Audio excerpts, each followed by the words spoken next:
Hello students and welcome to Dr. S.B. Pandey English Private School. So today we are going to start our fifth chapter, that is natural disaster. जैसे कि हम देखते हैं हर साल अगर हम India में देखें बहुत तेज बारिश होती है, बारिश के कारण बहुत सारी जगह फ्लड्स आते हैं, बाढ़ आती है। उसके अलावा अर्थक्वेक, भूकंप आ जाता है, कहीं साइक्लोन आ जाता है। तो आज हम इन सब नेचुरल डिजास्टर यानी जो बाय नेचर होते हैं, वो ह्यूमन बीइंग नहीं कराते, वो बाय नेचर जो ऐसे डिजास्टर होते हैं, कैलेमिटीज होती हैं, जिसकी वजह से ह्यूमन बीइंग्स को काफ़ी कुछ झेलना पड़ता है, बहुत कुछ डिस्ट्रॉय हो जाता है। आज हम उस चीज़ के बारे में थोड़ा डिटेल में पढ़ेंगे। So on 12 March 2011, Krishna saw the pictures of a tsunami in the newspaper.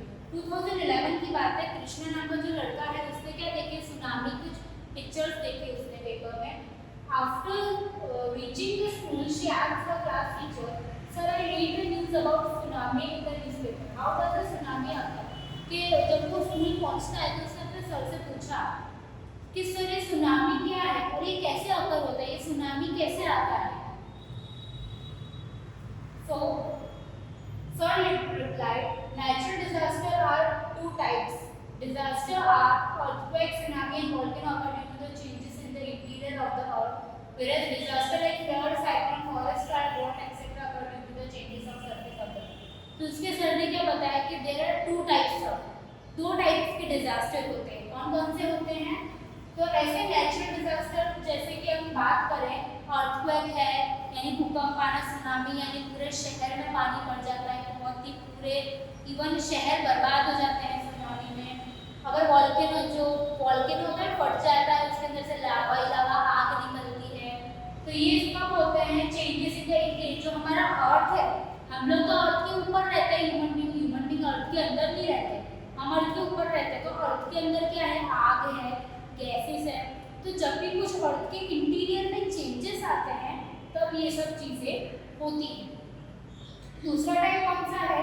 Flood, cyclone, forest fire and drought. Flood यानी बरसात की वजह से बाढ़ आ जाती है, वो साइक्लोन यानी बहुत तेज तूफान, इसमें सब कुछ उड़ जाता है, या फॉरेस्ट फायर जंगलों में आग लगना, ड्राउट यानी सूखा पड़ जाना, बरसात नहीं होता है तो सूखा पड़ जाता है कई जगहों पे, एक्सेट्रा एक्सेट्रा। ये कब आता है?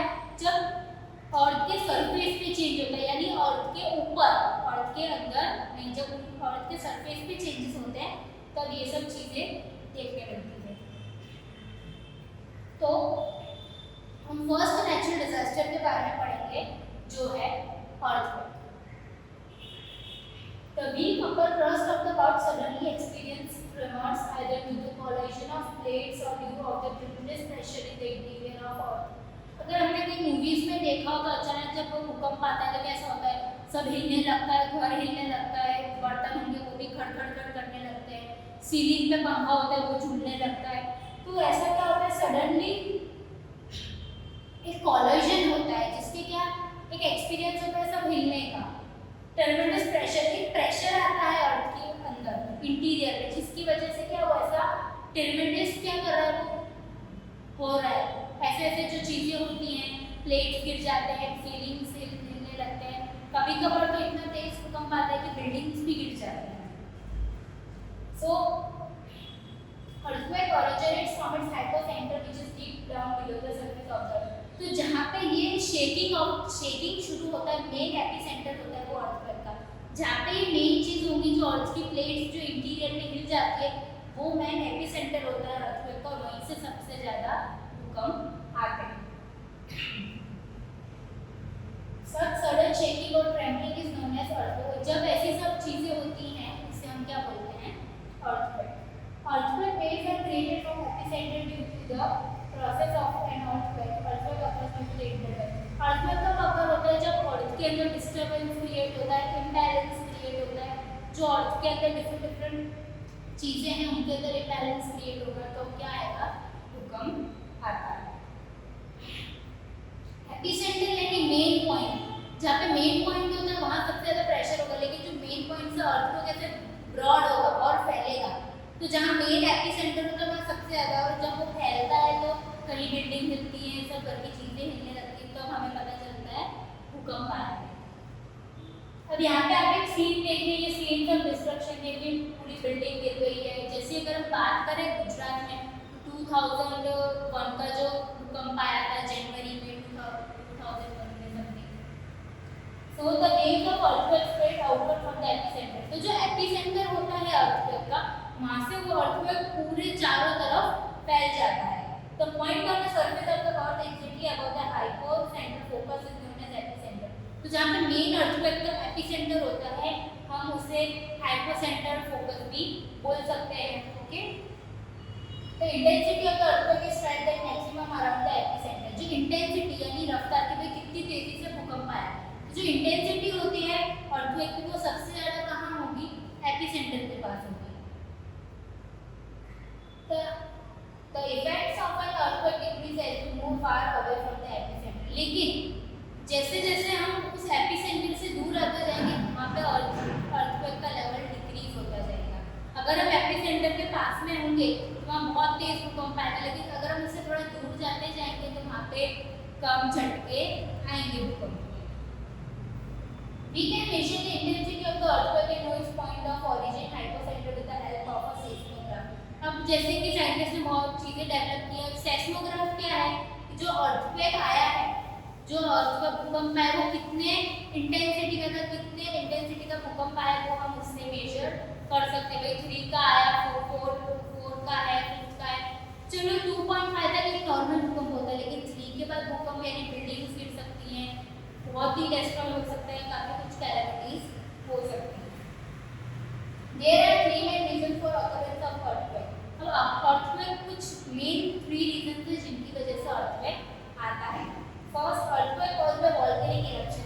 जब volcanic eruption होते हैं तब तक earthquake आने के chances होते हैं।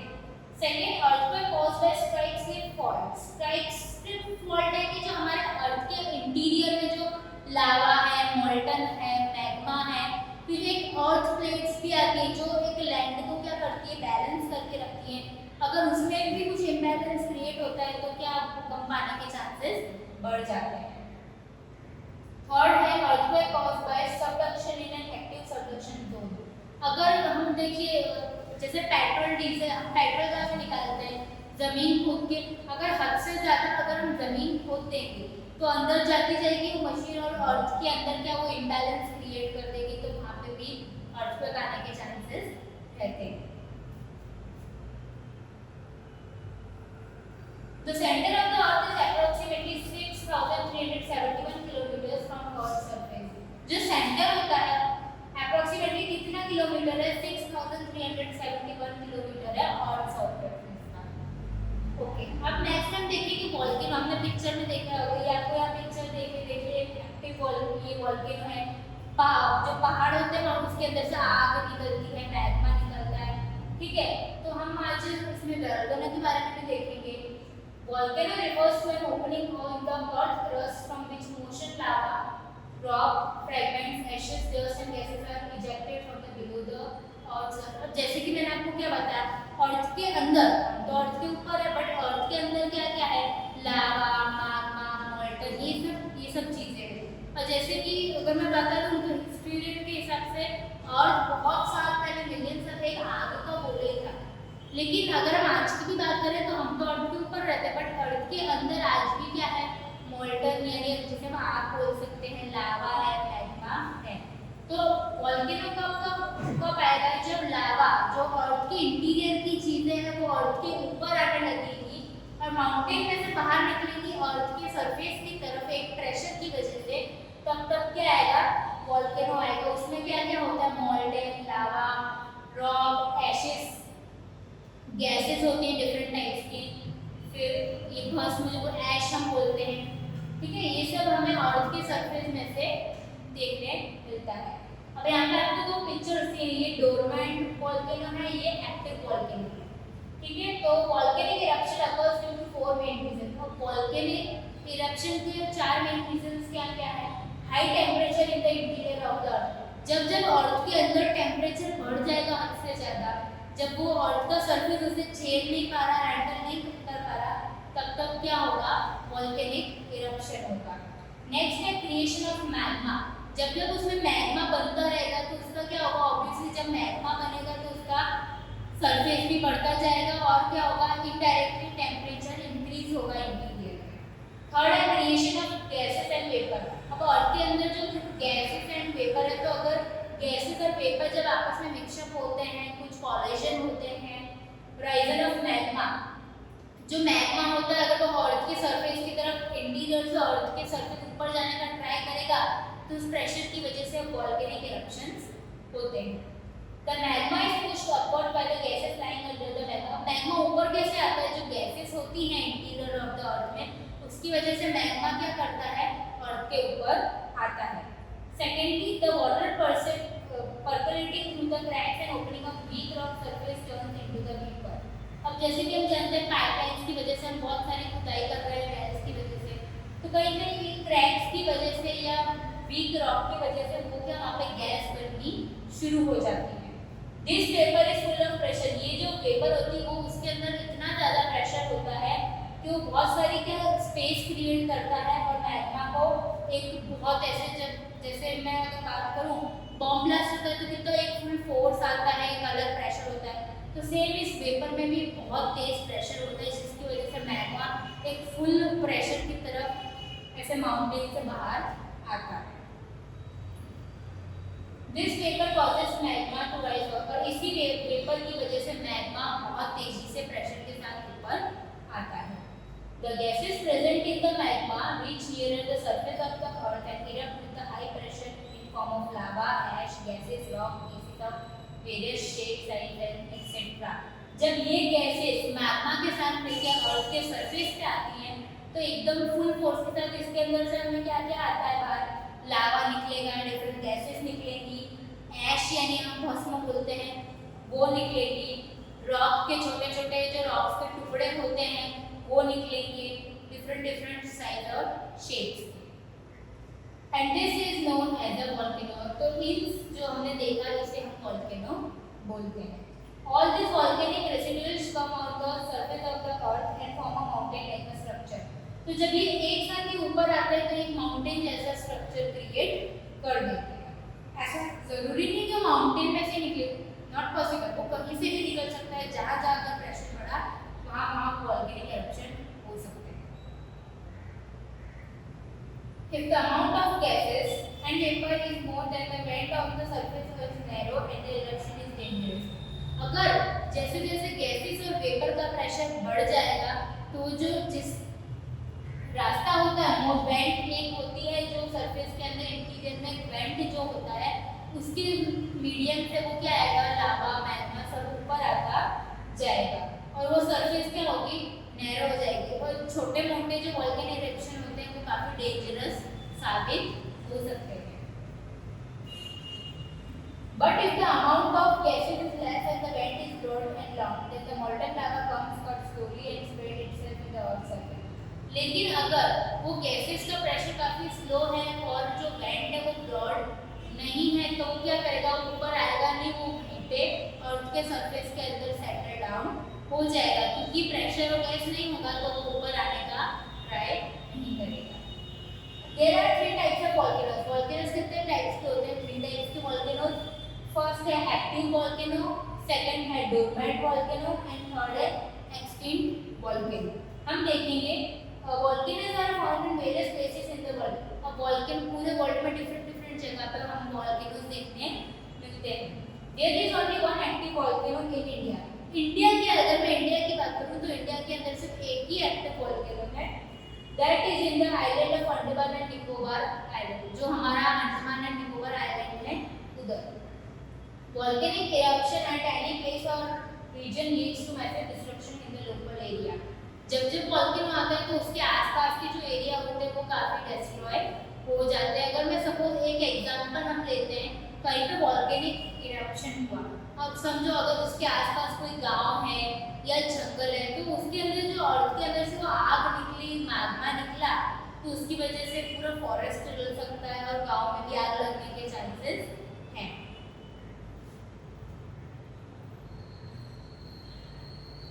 Volcanoes have certain benefits too, लेकिन कभी-कभार हमें वोल्केनोस का कुछ बेनिफिट्स भी हैं।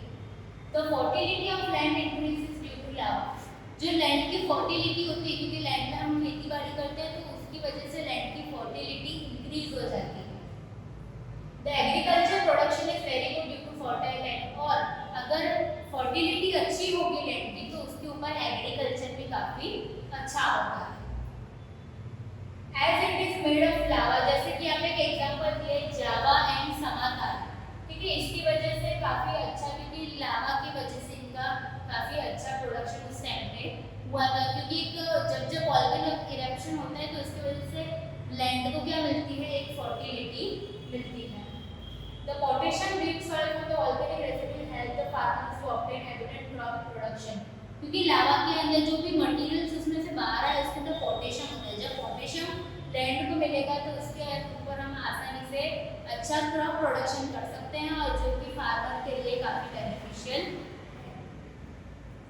The hot water spring in the areas of volcano have germ killing property and then include skin disease, और कभी-कभार कुछ ऐसे एरियाज होते हैं जहाँ पे जर्म्स बहुत होते हैं हवा में, तो जब जब ये वोल्केनिक इरप्शन होता है तो एक एटमॉस्फेयर में एक काफी गर्मी हो जाती है, जिसकी वजह से वो सब जर्म्स मर जाते हैं, और उसकी वजह से स्किन डिजीज भी नहीं होती है, और स्किन डिजीज बिल्कुल ठीक हो जाती है। At a lower depth from the surface of the earth certain mineral, जैसे कुछ इंपॉर्टेंट मिनरल्स भी उसमें से निकलते हैं जो हमारे लिए काफी जरूरी हैं, जैसे कि मर्क्यूरी है, टंगस्टन है, tin plating, zinc, aluminium etcetera etcetera, ये हमारे काफी काम में आते हैं। The lava that cools down inside the vent of extreme volcano turns into diamonds with the passage of time, लेकिन जैसे जैसे वोल्केनिक इरप्शन के बाद वो लावा ठंडा पड़ने लगेगा तो उसमें जो कुछ चीजें हैं इनटू डायमंड, वो किसमें, डायमंड में कन्वर्ट हो जाएगी। जो ब्लैक ब्लैक जो चीजें होती है अगर हम उसे तराशेंगे तो क्या होगा, डायमंड निकलेगा। The small rock thrown out during volcanic eruption is known as lapilli, जो छोटे छोटे पत्थर होते हैं जो वोल्केनिक इरप्शन के दौरान आ रहे होते हैं, हम लैपाली बोलते हैं। which have been proved to be very useful as they can be molded easily, और वो काफी यूजफुल है क्योंकि वो उसे हम आसानी से मोल्ड कर सकते हैं, उसे कोई भी शेप में कन्वर्ट कर सकते हैं। तो वोल्केनोस के भी काफी कुछ अच्छे यूजेस भी हैं। नेक्स्ट है सुनामी। सो आप यहाँ पे सुनामी का फोटो देख रहे हैं, ये देखिए सुनामी पूरा, ये आपको रोड दिख रहे हैं, पूरा इसमें शहर तबाह हो रहा है। हम इस पिक्चर से ही एक अंदाजा लगा सकते हैं कि सुनामी कितना डेंजरस होता है। So due to volcanic eruption और earthquake on the sea floor high oceanic waves are created. अब जैसे कि आपने समुद्र में हम देखो बहुत लहरें आती हैं, तो लहरें कभी-कभार इतनी तेज आती हैं कि वो इंसान को बहा ले जाती है और मौत हो जाती है, क्योंकि उनका जो प्रेशर होता है लहरों का वो बहुत बढ़ जाता है। तो जब जब वोल्केनिक इरप्शन या अर्थक्वेक होता है तो जो समुद्र होता है वहाँ पे जो वेव्स का प्रेशर भी बढ़ जाता है, क्योंकि इनडायरेक्टली समुद्र भी कहाँ है, अर्थ के ऊपर ही है। तो अगर उसके आसपास कहीं पे भी वोल्केनिक इरप्शन या अर्थक्वेक आया होगा तो कहीं ना कहीं इसका असर वहाँ पे भी पहुँचता ही है। They are known as tsunami. तो जब जब उनकी वेव्स, जो उनकी लहरों के ऊपर अगर प्रेशर बढ़ जाएगा तब तब क्या आता है, सुनामी आएगी। They are high and have unimaginable length. उनकी जो हाइट, जो लहरों की हाइट है वो हम सपने में भी नहीं सोच सकते। तो इतनी लहरों और इतनी प्रेशर के साथ आता है कि वो पूरा शहर तबाह कर सकता है। Their length is approximately 700 to 1600 kilometre. जो उनकी वेव्स की लेंथ कितनी होती है, 700 to 1600 किलोमीटर। आप सोच सकते हैं कि वो कितना प्रेशर के साथ आते हैं। These waves travel with a great speed and force. ये जो waves होती काफी स्पीड और फोर्स से ट्रैवल करती हैं। By the time they reach on the coast, they attain great height and power, which causes a great deal of destruction in the coastal region. जब तक ये कोई भी समुद्र के जब तक आने वाली होती है, उनका प्रेशर, स्पीड इतना बढ़ जाता है, लेंथ इतनी बढ़ जाती है कि वो आसानी से कोई भी कोस्टल एरिया को डिस्ट्रॉय कर सकता है। It was witnessed on 11 March 2011 in Japan. आपको याद ही होगा जापान का 2011 का सुनामी, पूरे शहर में पानी पानी हो गया था। Strong and whirling will also create big and strong wave. अगर तेज हवा चलेगी उसकी वजह से भी वेव्स का प्रेशर बढ़ जाता है। Once the storm get over, these waves become tall and high wavelength which can travel great distances. जैसे स्टॉर्म क्या खत्म हो जाएगा, तूफान खत्म हो जाएगा, लेकिन जो इनकी लेंथ और जो स्पीड इनने पकड़ ली वो खत्म होगी नहीं। वो कब खत्म होगी? वो कहीं जाके टकराएंगी जब, जैसे अगर मैं जापान की बात करूँ तो उनकी स्पीड इतनी थी, वो सीधा जाके कहाँ टकराया? जापान के शहर से टकरा गया। तो सच वेव्स, ये सब जो वेव्स है काफी कोस्टल रीजन्स में बहुत सारा डिस्ट्रक्शन करती है, hence they are known as a destructive wave, इसलिए उनको डिस्ट्रक्टिव वेव्स भी बोला जाता है। At times rocks fall, ice fall और under water landslides comes can generate displacement of water and create a tsunami। उस टाइम पे क्या होता है? पत्थर गिरते हैं, फिर जो उसके कभी कभार आप जो आइस होती है, हमने समुद्र के अंदर आइस भी जमी हुई होती है, और अंडर वाटर जो लैंडस्लाइड, जैसे मैं बोलूँ भूकंप, अगर पानी के अंदर भी भूकंप आता है तो उसके प्रेशर की वजह से सुनामी क्रिएट हो सकता है। नेक्स्ट है फ्लड। अब हम फ्लड की बात करें तो हम इंडिया में हर साल फ्लड देखते ही हैं, इस चैनल में हमें पता चल ही जाता है बरसात के मौसम में क्या हालत होती है फ्लड्स की वजह से। सो फ्लड क्यों होता है? या हमारे जो सीवेज सिस्टम है वो क्लियर नहीं है, या हैवी रेन है, बहुत से ज़्यादा बरसात पड़ गई है उधर, ठीक है। तो बहुत सारे यहाँ पे हम देखते हैं फ्लड के। आपको जो पिक्चर देखिए, एक गाँव का सीन है, गली में कितना पानी भर गया है, ठीक है, ये आपको याद ही होगा, पूरे मंदिर में पानी भर गया था। सो ठीक है, हम हर साल फ्लड के बारे में सुनते हैं। तो flow of excess water in the river, जब भी फ्लो जो नदियाँ होती हैं उसके अंदर अगर हद से ज़्यादा पानी आने लगे तो उसे क्या बोलेंगे? फ्लड। फ्लड दो ही कारण की वजह से होगा, heavy rain in the upper course of, या तो हद से ज़्यादा बारिश पड़ी, if a dam on a river breaks, flood occurs in the land area। अब जैसे कि जानते हैं हमारे इंडिया में अलग अलग जगह डैम बने हुए, डैम यानी बांध बने हुए। बांध क्यों बने गए हैं? पानी को सेव करने के लिए। अब अगर हद से ज़्यादा बरसात होती है, हैवी रेन होता है, तो क्या करेगी डैम अथॉरिटी? पानी छोड़ देगी। अगर वो एक साथ इतना पानी छोड़ देती है कि उसके प्रेशर की वजह से वो पानी अपनी स्पीड को कंट्रोल नहीं कर पाता, और कहीं गांव में घुस रहा है, कहीं शहर में घुस रहा है, और रिवर के अंदर, रिवर छोटी है और उसमें उसकी हद से ज़्यादा पानी अगर वो फ्लो करेगा तो ऑब्वियसली फ्लड आएगा। अब यहाँ पे देखिए, यहाँ पे कुछ रिवर के नाम दिए हैं, कौन कौन से फ्लड अफेक्टेड एरिया में, कब कौन से ईयर में।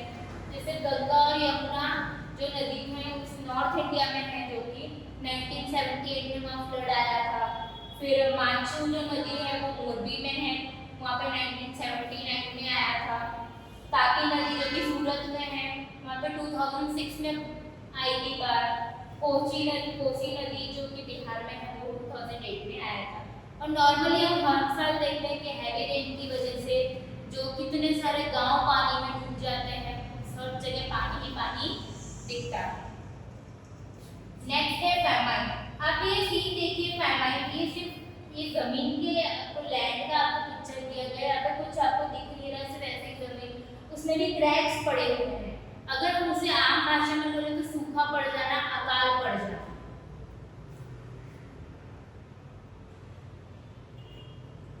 Scanty rainfall leads to the drying up of the groundwater and shortage of food and water। अब कोई ऐसी जगह है जहाँ हद से ज़्यादा बरसात होती है, लेकिन कोई ऐसी भी जगह है हमारे देश में जहाँ पे सबसे ज़्यादा पानी की ज़रूरत होती है, तो वहाँ बरसात नहीं होती, और उसकी वजह से क्या आता है? ड्राउट या फैमाइन आता है, जिसकी वजह से ग्राउंड वाटर क्या होगा कि बरसात नहीं पड़ेगी तो जो हमारा ग्राउंड वाटर है वो सूख जाएगा।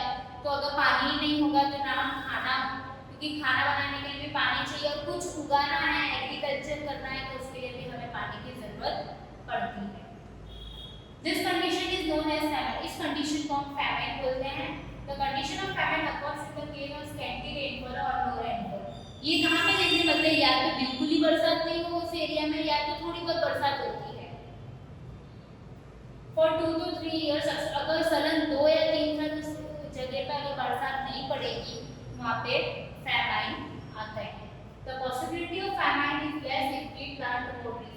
अगर हम अपने देश में हम बहुत सारे प्लांट करें, ट्रीज, बहुत सारे पेड़ पौधे उगाएं, तो हमें ये फैमाइन की प्रॉब्लम कभी नहीं होती, क्योंकि जो पेड़ पौधे होते हैं वो बारिश को बुलाने का एक जरिया होता है।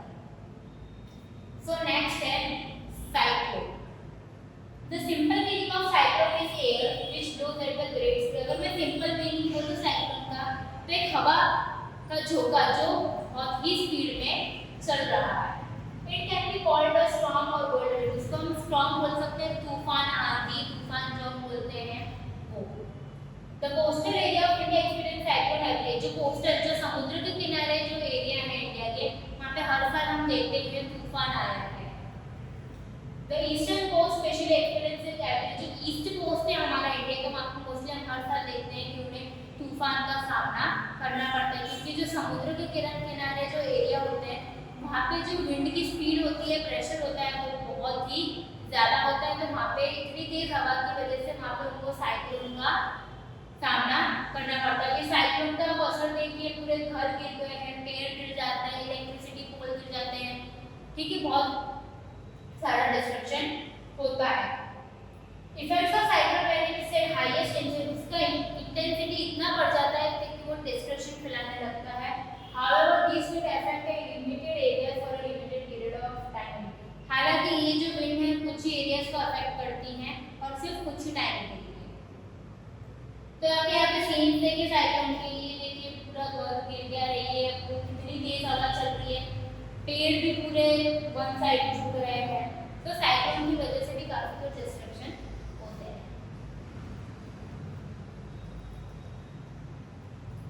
अब है फॉरेस्ट फायर।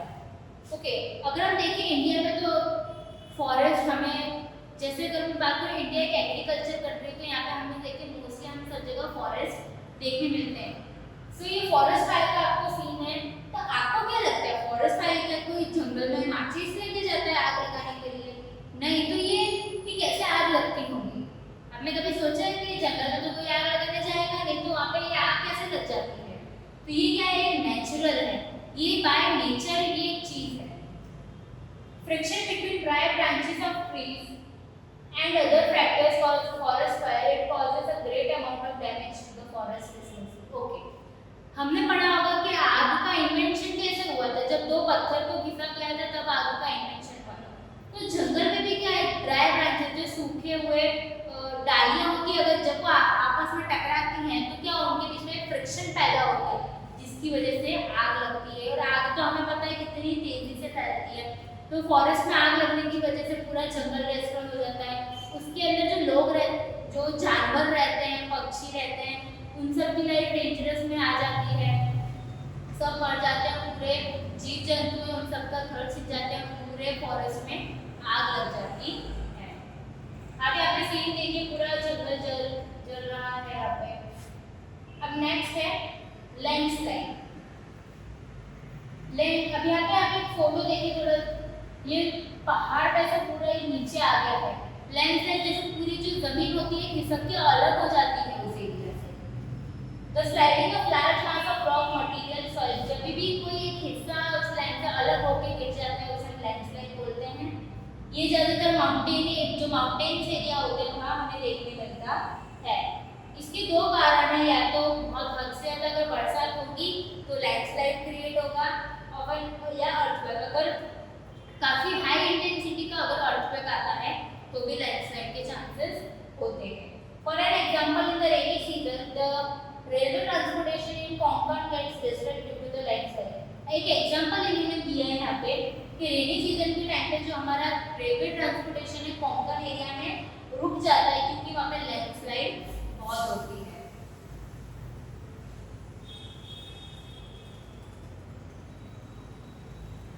सो यहाँ पे एक्सरसाइज की है। सो आई होप सो हमने देखा यहाँ पे नेचुरल डिजास्टर के बारे में, जिसकी वजह से हमें काफी कुछ झेलना पड़ता है ह्यूमन बीइंग्स को। सो अब हमने देखा था earthquake, volcano, cyclone, okay, landslide, forest fire. तो आई होप सो आपको ये नेचुरल डिजास्टर के बारे में काफी अच्छे से समझ आया होगा। And thank you very much.